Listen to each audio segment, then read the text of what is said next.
வணக்கம் மாணவர்களே. இந்த வீடியோவில் 9ஆம் வகுப்பு கணிதம் அலகு 7 எடுத்துக்காட்டு 7ல் 3 பார்க்க போகிறோம். என்ன கொடுத்துருக்காங்க பாருங்க. விவசாயி ஒருவர் சாய் சதுர வடிவிலான நிலத்தை வைத்துள்ளார்.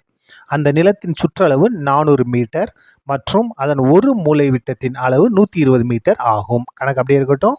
ஒரு விவசாயிட்ட ஒரு நிலம் இருக்குது. என்ன வடிவத்தில் இருக்குது இங்கே பாருங்கள். இந்த மாதிரி சாய் சதுர வடிவத்தில் இருக்குது. இதோடைய சுற்றளவு எவ்வளோன்னா 400 மீட்டர். இதோட ஒரு மூலை விட்டு எவ்வளோ இருக்குன்னா 120 மீட்டர் இருக்குது. அதுக்கடுத்து பாருங்கள். 2 வெவ்வேறு வகையான காய்கறிகளை பயிரிட அவர் 2 சமப்பகுதிகளாக பிரிக்கிறார். இந்த சாய் சதுரம் இருக்கு இல்லையா, இந்த மூலை விட்ட ரெண்டாக பிரிச்சிடும். இந்த மாதிரி ரெண்டாக பிரிச்சுக்கிறாரு. அப்போ இந்த சாய் சதுரத்தை எத்தனை முக்கோணம் இருக்குது? 2 முக்கோணம் இருக்குது. நம்ம என்ன கண்டுபிடிக்கணும் பாருங்க. எனில் அந்த முழு நிலத்தின் பரப்பளவை காண்க. இது ஒரு முக்கோணம், இது ஒரு முக்கோணம். 2 முக்கோணத்தோட பரப்பளவும் சமமாக தான் இருக்கும். ஏன்னா ஒரு சமபகுதியாக தான் பிரிக்கிறாரு. அப்போ நம்ம ஏதாவது ஒரு முக்கோணத்தை பரப்பளவு கண்டுபிடிச்சி அதை 2 கொண்டு பெருக்கிட்டா போதும், நமக்கு தேவையான ஆன்சர் கிடைச்சிரும். சரியா? இப்போ பாருங்க, நமக்கு இந்த சாய் சதுரத்தோட சுற்றளவு தான் கொடுத்துருக்காங்க. நமக்கு இந்த பக்க அளவு வேணும். பக்கம் என்னன்னு தெரியல, எக்ஸ்ன்னு எடுத்துக்கிட்டோம். அப்போ பாருங்க, இங்கேயும் எக்ஸா, இங்கேயும் எக்ஸா, இங்கேயும் எக்ஸா, இங்கேயும் எக்ஸ் தான். அப்போ 4 பக்க அளவுகளையும் கூட்டுறோம். அப்போ என்ன வரும்? 4x வருமா? பாருங்க, இந்த அளவும் எக்ஸ் தான், இங்கேயும் எக்ஸ் தான், இங்கேயும் எக்ஸ் தான், இங்கே எக்ஸ் தான்.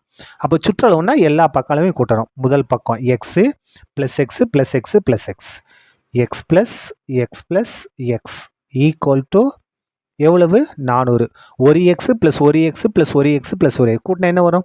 1 1 2 2 1 3 3 1 4 எக்ஸ் ஈக்குவல் டு 400. நமக்கு எக்ஸ் தானே வேணும். எக்ஸ் ஈக்குவல் டு 400 பை இந்த 4 இங்கே வந்தால் வகுத்தில் மாறும். ஒரு நாளாக 4, இந்த 2 0 அப்படியே வரும். அதாவது 400 4 கொண்டு வகுத்தோம்னா 100.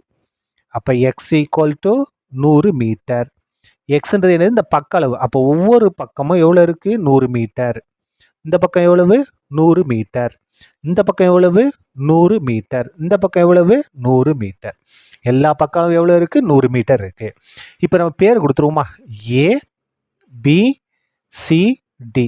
இப்போ நம்ம ஏபிசி முக்கோணத்தை பரப்ப கண்டுபிடிக்க பாருங்கள். 3 அளவுகளும் தெரியும். முக்கோணம் ஏபிசியில், முக்கோணம் ஏபிசியில் இந்த ஏபிசின்ற முக்கோணத்தில் பாருங்கள். இந்த பக்கம் 100, இந்த பக்கம் 100, இந்த பக்கம் 120. அப்போ எப்படி எடுத்துக்கலாம்? ஏ ஈக்குவல் டு 100, பியும் 100 தான், சி ஈக்குவல் டு 120. புரிஞ்சுதா? இந்த பக்கம் 100, இந்த பக்கம் 100, இந்த பக்கம் 120. இப்போ பாருங்க, நமக்கு எஸ் வேணும் இல்லையா?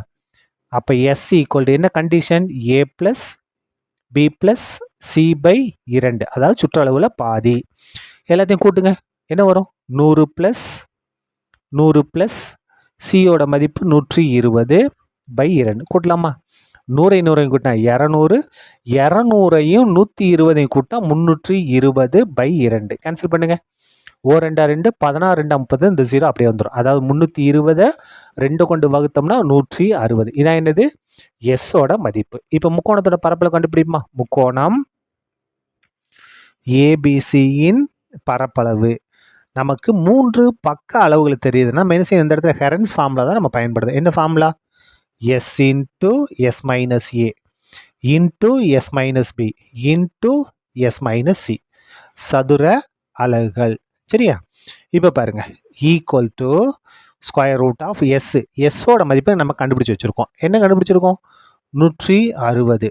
எஸ் மைனஸ் ஏ, எஸ்ஸோட மதிப்பு 160, ஏவோட மதிப்பு 100 இன்ட்டு எஸ் மைனஸ் பி, எஸ்ஸோட மதிப்பு 160 மைனஸ் பியோட மதிப்பு 100 இன்ட்டு எஸ் மைனஸ் சி, எஸ்ஸோட மதிப்பு 160 மைனஸ் சியோட மதிப்பு 120. இது சுருக்கலாமா பாருங்க. Equal to square root of இந்த 160 அப்படியே வந்துடும் பெருக்கல் 160ல் 100 கழிச்சா 60 பெருக்கல் 160ல் 100 கழிச்சா 60 பெருக்கல் 160ல் எதை கழிக்கிறோம்? 120 கழிச்சோம்னா 40. இப்போ ஒரு சின்ன மாற்றம் செய்ய போகிறோம். என்ன பாருங்க? ஸ்கொயர் ரூட் ஆஃப் இந்த 160 இருக்கு இல்லையா, இதை 4 பெருக்கல் 40ன்னு எழுதலாம். மிச்சம்லாம் அப்படியே வந்துடும் பாருங்க. 60 பெருக்கல் 60 பெருக்கல் 40. இப்போ பாருங்க, நம்ம என்ன செஞ்சுக்கலாம்? இந்த 160 மட்டும் 4 பெருக்கல் 40ன்னு எழுதிட்டோம். இப்போ ஈஸியாக நம்ம ஸ்கொயர் ரூட் எடுத்துக்கலாம். நம்ம ஸ்கொயர் ரூட் என்ன செய்யணும் பாருங்கள். இந்த 2 ஒரே மாதிரி இருக்க நம்பர் தான் ஒரு நம்பர். அப்போ 60 பெருக்கல் 60 வர்க்கங்கள் எடுத்தால் வெறும் 60 மட்டும் வரும். இப்போ பாருங்கள், 40 பெருக்கல் 40 இருக்கா? அப்போ 2 40 இருக்குது. அதுக்கு வர்க்கங்கள் எடுத்தால் ஒரே ஒரு 40 மட்டும் வரும். 4 இருக்குது. 4க்கு ஸ்கொயர் வர்க்கங்கள் எடுத்தால் 2 ஈக்குவல் டு இப்போ பாருங்கள் பெருக்கிடலாமா பாருங்கள் 6 24 2 48 இந்த 2 0 அப்படியே வந்துடும் 60 42 இது எல்லாத்தையும் பெருக்கினா 4800 சதுர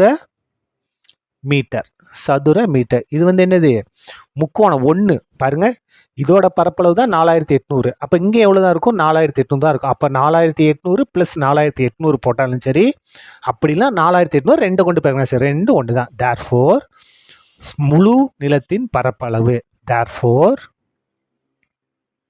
முழு நிலத்தின்